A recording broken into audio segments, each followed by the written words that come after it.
the Bettendorf Public Library's take-home workshop for rag rug trivets. Here's a sample of what we'll be working on today. You've all seen rag rugs before. Perhaps they were made of strips of fabric that were braided together, coiled, and then sewn, or they were woven, maybe even crocheted. This is a fourth style of rag rug, which calls for minimal tools. So let's see what's in the kit. In your take-home workshop kit, first of all, you'll find fabric. We're using contrasting fabrics today. When I was learning how to make these, I found that using two different fabrics makes it easier to determine which fabric strip goes where. And different colors and different patterns can also add depth and color to the finished piece that really appeals to me. You'll also find your needle. These needles were printed on the library's 3D printer, so we have a nice blend of new technology before helping us with an old school project. Your needles are about 5 inches long. They have a very large eye for threading the fabric through, and while they are pointed, they're not sharp. So they're just designed specifically for this project. What you'll need to supply is scissors, or a rotary cutter works very well if you have one, to cut our fabric into strips. And another item that is helpful but not mandatory is a way to anchor your trivet for the first row. You can use a clamp to clamp it to the edge of your table. A clothespin works well to clamp it to the edge of a mat or something like that. You could pin it to a pillow. You could duct tape it to your surface. Whatever way you can think of just to hold that first row in place will make it easier to get started on this project. The first step in making a rag rug trivet is to cut your fabric into strips. Cut your fabric into strips that are about 1.5 to 2 inches wide. If you have a thicker or more heavy-duty fabric, then go with the 1.5 inches. A 2-inch strip in a heavy-duty fabric can get kind of hard to knot, kind of hard to work with, so 1.5 will probably work better. One other tip I recommend is to cut the strips instead of tearing them. It will minimize fraying along the edges. You're going to get that anyway, but at least if you cut the strips, it somewhat minimizes that. So here's a little terminology, so to make sure we're all on the same page. You'll have an anchor strip and you'll have a knotting strip. The anchor strip is the one that the knotting strip is knotted around. So in this case, the green was the anchor strip, the orange was the knotting strip. Obviously, you're going to see a lot more of the knotting strip. This one was done with the same fabric, but the opposite, where orange was the anchor strip, green was the knotting strip, and it gives you obviously a very, very different look. So whatever you're using for your knotting strip, that's the color you're going to see the most. So once you have your strips cut, you need to make little slits in the end. That's how you're going to connect your strips. So as you can see, this particular fabric has got a white border along the edge for their selvage. Now, ordinarily, you can use the selvage edge. You can use it if you want, but that's a bit more. I don't want the white. I don't want the print. So I'm just going to snip that off both sides. I can use it selvage edge if I want, but in this case I don't. Then I'm going to put my ends together and I'm going to fold them over, and I'm going to make a little snip right there so that I have about a 1/2 inch slit in both ends of my fabric strip. And that's how we're going to connect these fabric strips together, by knotting them instead of sewing them. To start our trivet, we're going to connect one anchor strip and one knotting strip. So we're going to take our knotting strip, which also has the slits cut into it, and we're going to thread it through the hole, the slit, at the end of the anchor strip.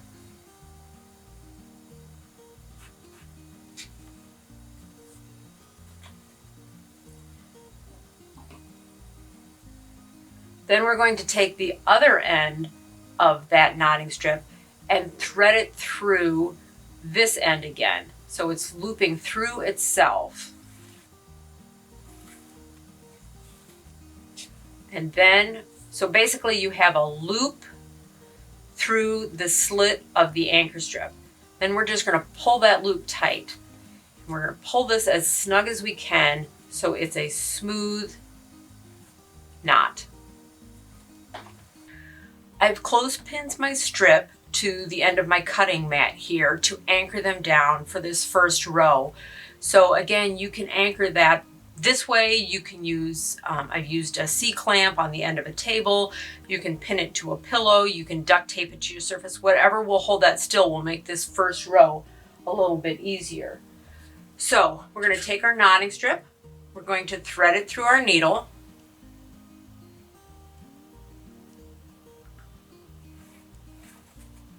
Just like that. As you go, it's not going to be possible. If you have fabric like this that is one-sided, it's not going to really be possible to only show the printed side. You're going to be able to see the back side too. But again, that's one of those things I kind of like. It gives it a little bit more texture. In some cases, it can give it almost kind of a denim-y sort of feel, and that's a look that I like. So we have our needle and our anchor strip. So the progression I kind of chant to myself as I knot is under, over, under, over. So we're going to bring our strip around to the left side. We're going to go under our anchor strip and then over our knotting strip. And then we're going to pull that tight. Just like that. Now, you don't want to pull it too tight because as you do this second row, you're going to be picking up these knots with your needle. And if you pull them too tight, it's really hard to get any sort of a needle through there. So that's one knot. We're going to keep going like this under our anchor strip, over our knotting strip, and we're going to do 10 knots. That's the size we need to get our trivet. Of course, you can do yours whatever size you would like to do, but I find that 10 is a nice size for that. So we're going to go under and over.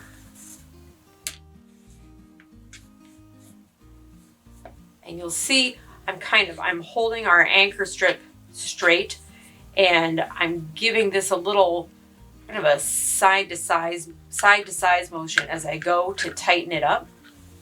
Under and over. And that works for me to give it the tension that I need, tight enough so that it's not too loose, but loose enough that later on I'm going to be able to get the needle through that on our next row. So we're going to keep going that way for 10 knots. We've got 1, 2, 3, 4. We're going to do 6 more.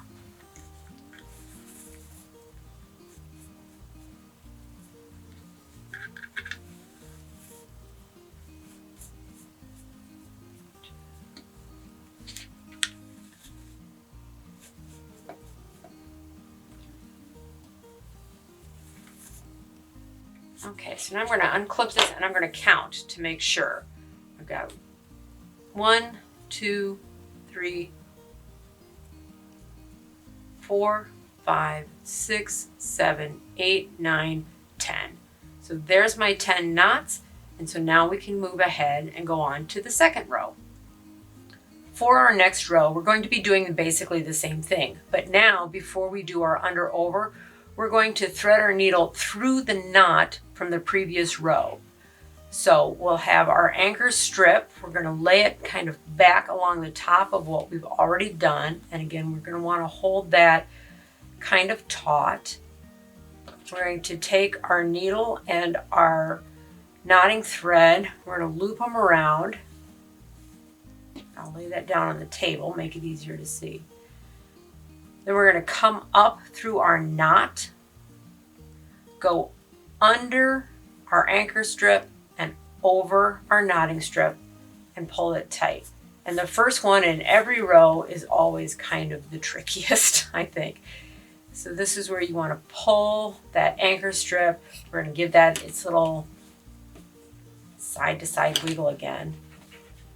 And pull our anchor strip. We want to keep that tight. We don't want a big loop of green coming out here. We want to keep our anchor strip tight. And then once that first knot is done, you just keep doing it. Bring it around to the left, pick up the loop, go under the anchor strip, over the knotting strip, and pull that through. And you'll see pretty quickly why you didn't want to make that first row of knots too tight. Because if they are too tight, then this step of going through the knot can be really tricky. So we're going to go through the knot, under, and over. And you'll see we're going to start to get some of this fraying, and that's fine. And you're going to have that in your final piece, but when you're all done, anything that's really loose you can snip off. And the more you use it and wash it, the more those will slough off and disappear. So now you can see I'm getting down to the end of my knotting strip, and so now I need to connect a new strip to this one. So I'm going to grab another knotting strip, and this one needs it's not a very well cut one, but that's actually okay. So we're going to cut our little snips here. And you'll see that I didn't cut this one very easily. I think this one was at the end of my fabric. But this is a very forgiving craft. So if you have scraps of fabric from a bunch of different projects left over, you can use them all. If you have different lengths or different widths, you can use them. So we're doing that same thing. We're just looping it through. This time we're looping a knotting strip through a knotting strip, looping it through itself, and then just again pulling that knot tight. And now we have more knotting strip that we can go with. And you're going to keep doing that all the way through the piece. When you get down to the end of your anchor strip, you'll add a new anchor strip on the end. When you get down to the end of your knotting strip, you add a new knotting strip on the end. And that's the way you're going to keep going until this is the size that you want. So we're going to go through the knot, we're going to go under the strip, and then over, the needle will go over your anchor strip.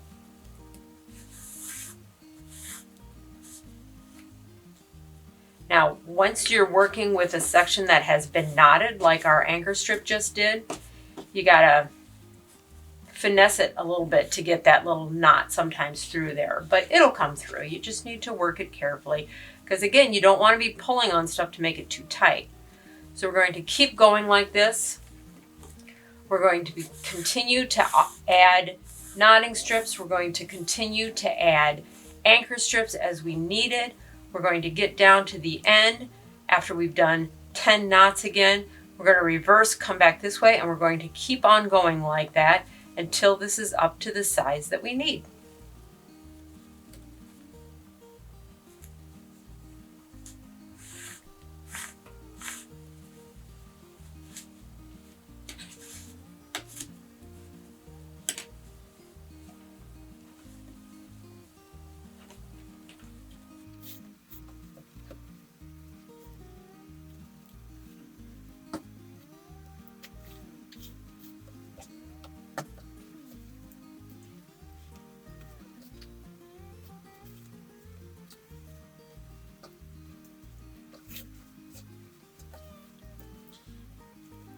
So I'm finishing up my last row here.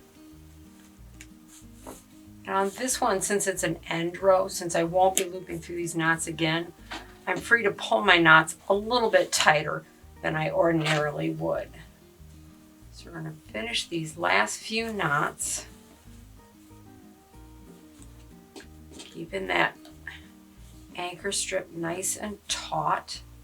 And again, you'll see we have all the fraying that comes as you work these strips for a while, and you'll see when we get done we're going to trim some of those off. You'll also probably notice that your pieces started to curl a little bit.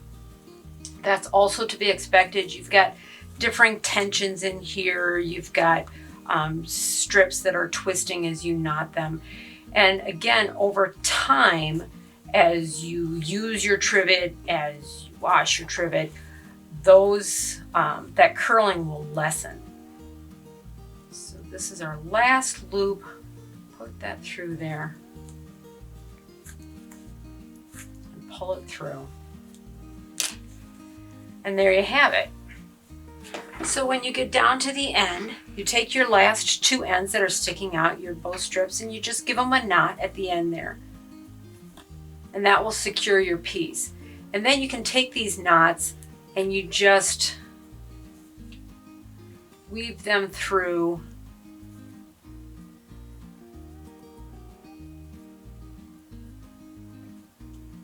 the ends, through the loops of your pot holder. We're going to take this one, we're going to take it down the side.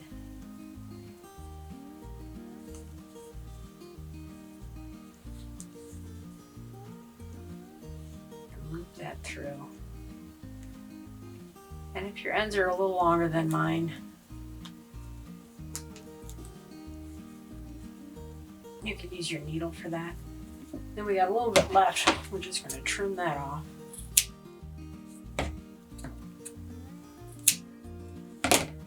And there you have it. Now it's a little, not square, it's a little curly, but again, we need to do a better trim job there. As time goes on, they'll square up, they'll flatten out. A little encouragement every time you use it, just give it a little tug as you wash it. You can go through and you can trim off some of these shaggy little hairs that are there. But also too, as time goes on, those will slough off. You'll find them around your kitchen for a bit, and those will slough off. And there you have your rag rug trivet.